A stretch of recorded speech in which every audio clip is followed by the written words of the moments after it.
Fala, queridos tranquilos, eu sou o Pedro Maia, esse é o HQ, etc. E no vídeo de hoje vamos falar sobre Thunderbolts, com e sem spoilers, além das cenas pós-créditos.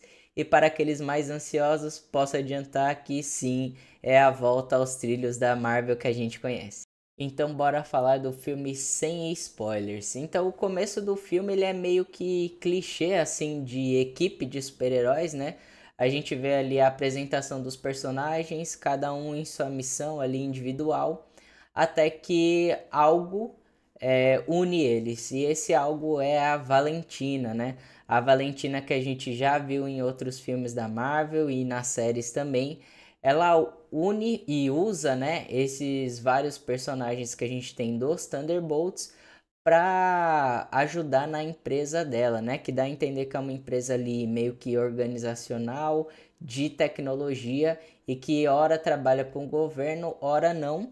Mas ela, como uma senadora, né, tá sendo empichada, tá participando de um processo de impeachment, né?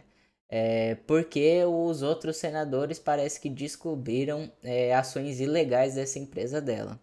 Então essa empresa ela contrata os Thunderbolts, né, cada um individualmente, para fazer essas missões. E nesse apagar de arquivo, né, nessa queima de arquivo que ela está tendo da própria empresa, para que os senadores não descubram nada contra ela e possam tirá-la, né, do cargo, ela usa esses Thunderbolts para ir apagando esses rastros, né?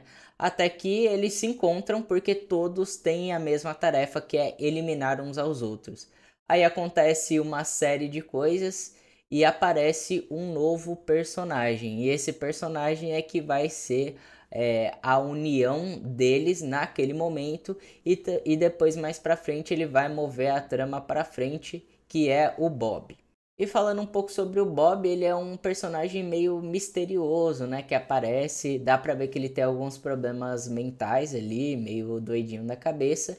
E todas as vezes que os personagens dos Thunderbolts tocam nele, eles têm uma viagem ao passado ou alguma memória que é perturbadora. Então fica esse mistério que vai ser desenvolvido pela trama lá mais pra frente. O Bob ele tem um papel importante nesse desenvolvimento da história e o Bob é importantíssimo para essa trama porque ele traz o principal tema aí do filme, que é a saúde mental.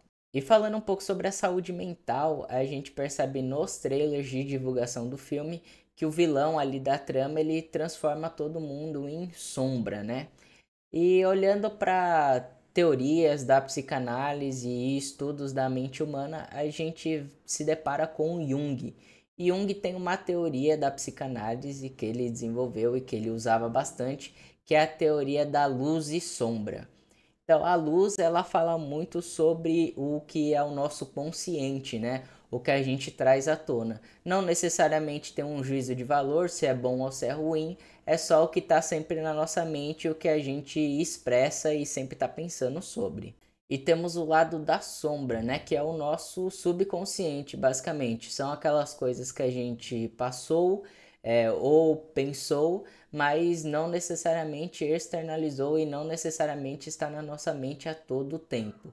Isso inclui os traumas ali, os eventos que a gente passou e que talvez foram traumáticos e que de alguma forma marcaram a nossa vida não num lado positivo, né? Não necessariamente num lado positivo. E o que a gente vê basicamente do vilão dessa trama é isso, é o porquê ele traz essa sombra, ele deixa essa sombra dominar, que faz com que prejudique todo mundo. E é a batalha dele, do vilão, do grande vilão aqui, entre aspas, né, do filme, e também dos personagens. Cada personagem ali tá lutando contra a própria sombra, né? Principalmente a Clarence Pugh, né? A Yelena Belova. Ela luta com esses traumas que ela passou lá no treinamento da para ser uma viúva negra, né? Para participar daquele esquadrão na Rússia antiga. Coisas terríveis que ela teve que fazer, que ela se depara com isso e a falta de propósito, né? Todos ali eles estão passando por um vazio interno gigantesco, né? Todos os personagens, ou a maioria deles, né? E é isso que meio que une os Thunderbolts para enfrentar esse grande personagem que também luta contra essa sombra e que traz à tona essa discussão nas entrelinhas, né, sobre propósito, objetivo, traumas, como que a gente lida com eles e como que a gente subverte eles. A gente entende que os traumas e aquilo que passou conosco nunca vai mudar. Essas coisas nunca vão mudar e a gente nunca vai apagar isso.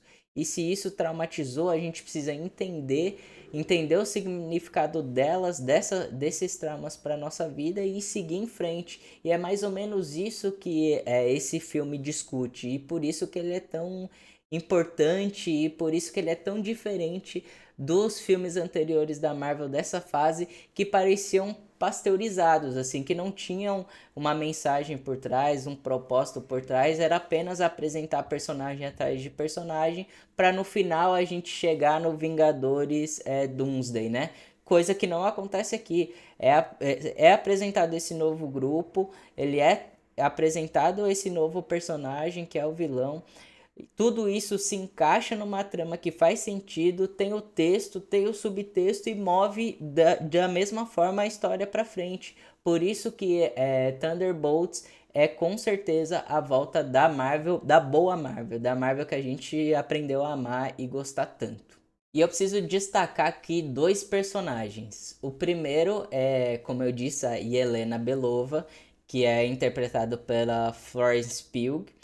E o segundo é o Guardião Vermelho, que é interpretado pelo David Harbour.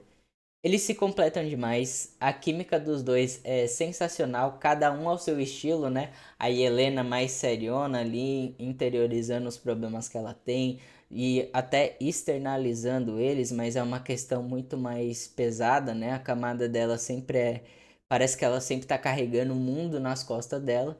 E o Guardião Vermelho, né, o David Harbour, já é uma coisa mais escrachada. Ele sofre também, mas ele sofre a outro estilo. E os dois ali, a química dos dois, a interpretação dos dois é sensacional. Esses dois são os verdadeiros destaques desse filme, se eu tivesse que destacar apenas dois. E de saldo geral aqui da nossa parte sem spoilers, é um filme importantíssimo para aqueles que gostam da Marvel, que gostam desse universo cinematográfico. Igual eu disse, é o novo caminho que eles vão trilhar agora com Thunderbolts e com o Quarteto Fantástico para chegar no novo filme dos Vingadores. Aqui entregou muito do que eles pensam sobre o futuro, né? Do que a Marvel pensa sobre o futuro desses personagens. E também traz uma história que realmente é interessante, que ela é importante e que trouxe realmente a essência do que a gente estava esperando nesses últimos anos. E agora vamos para a parte com spoilers. Acho que primeiro de tudo a gente precisa começar a falar sobre o asterisco, né? Que realmente tinham algumas teorias de que aquele asterisco viraria uma outra coisa, que essa equipe não seria chamada de Thunderbolts no futuro, e ela é real. No fim das contas, agora temos os novos Vingadores aí vindo, e fica a grande dúvida, né? Como que essa equipe vai atuar nesse momento da Marvel, né? A gente viu que no filme do Capitão América, no último filme, né? O Sam Wilson ele vai recrutar novos Vingadores. E como que vai ficar essa história, né? Desses novos Vingadores com os Vingadores liderados pelo Sam Wilson.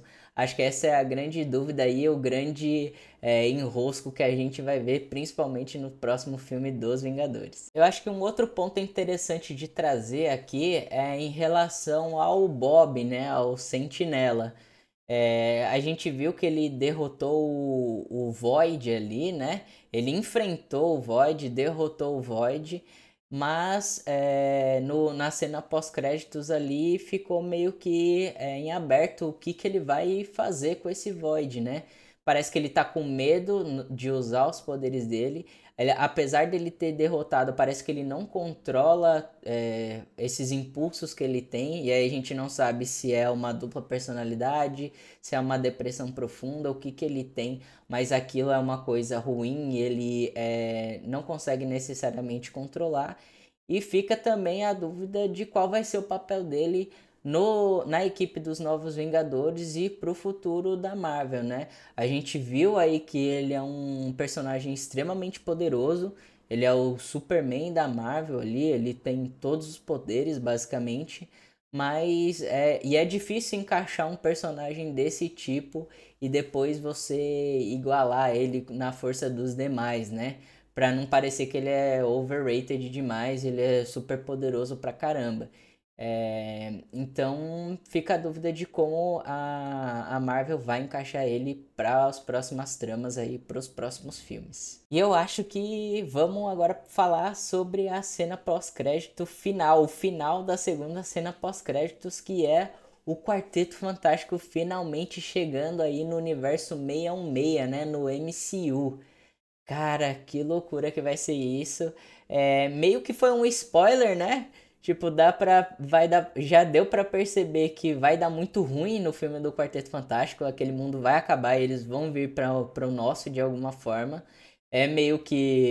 Ficou meio que claro isso, mas só de ver aquela nave, saber que é uma viagem interdimensional, que eles ressaltam isso, então ali já fica evidente que é esse choque dos universos, né? Que eles estão pulando de dimensão em dimensão. E agora a expectativa para esse filme do Quarteto Fantástico aumentou ainda mais, cara. Aumentou demais e a gente tá na expectativa para que seja um ótimo filme, assim como Thunderbolts. E chegamos ao final do nosso vídeo. Se você assistiu Thunderbolts, já comenta aqui o que você achou do filme, quais são suas opiniões sobre tudo que a gente discutiu aqui e não se esquece de se inscrever no canal, que ajuda muito ele, tá certo? Aqui a gente fala sobre quadrinhos, cultura pop, cultura nerd e tudo que você gosta, tá certo? Muito obrigado por assistir e até a próxima.